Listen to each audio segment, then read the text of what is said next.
2007 started fast for San Diego State's Kelvin Davis, and he quickly emerged as a shooting threat. During the first half of the season, he averaged 11.5 points per game. But as the year progressed, his playing time began to dwindle, and his effectiveness decreased. Kind of felt kind of like sick and tired all the time. Couldn't even play as much as I used to. Like before I was getting like 20, 25 minutes. After I got sick and got tired, I started playing like probably 15 to 20 minutes, if that sometimes.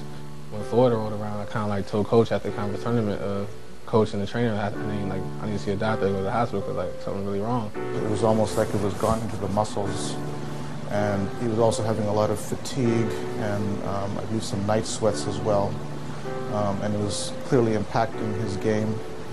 And he was diagnosed with Hodgkin's lymphoma. Hodgkin's lymphoma is a disease of the white blood cells that are in the lymph nodes throughout the body.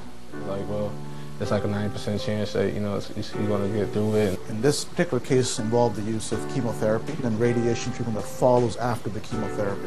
With chemo, like some things will turn your stomach, certain foods, like Chinese food. It was bad, but it wasn't bad as I thought, so I just took it as a challenge. I remember I was in the hospital bed, and Coach Fisher came to see me, and that's the first thing I said to him.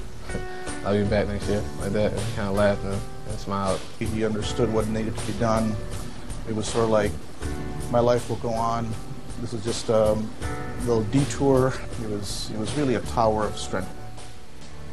Davis spent the entire offseason and much of the fall 2008 semester undergoing chemo and radiation to treat the lymphoma.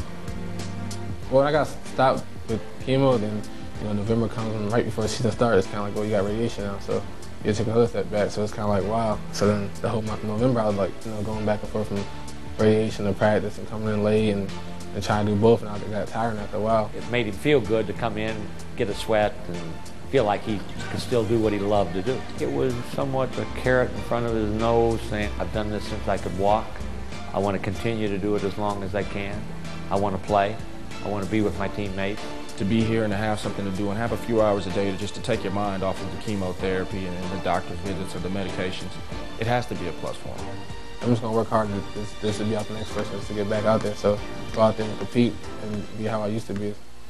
Now more than halfway into this season, Davis is back on the court contributing and taking each day as it comes.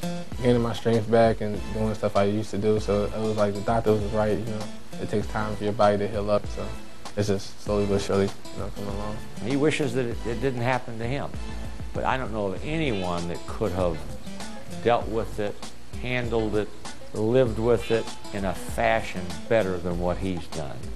Right now, I just look at it as like, something that happened to me, and I got over it, and I could just get back to just doing my regular thing I do every day, just having fun and playing basketball. I kind of learned a valuable lesson about like just the whole output on life and how you just go out there and just live every day like it's your last, not like the last day you live, but have fun and enjoy it, so you have no regrets as that day comes.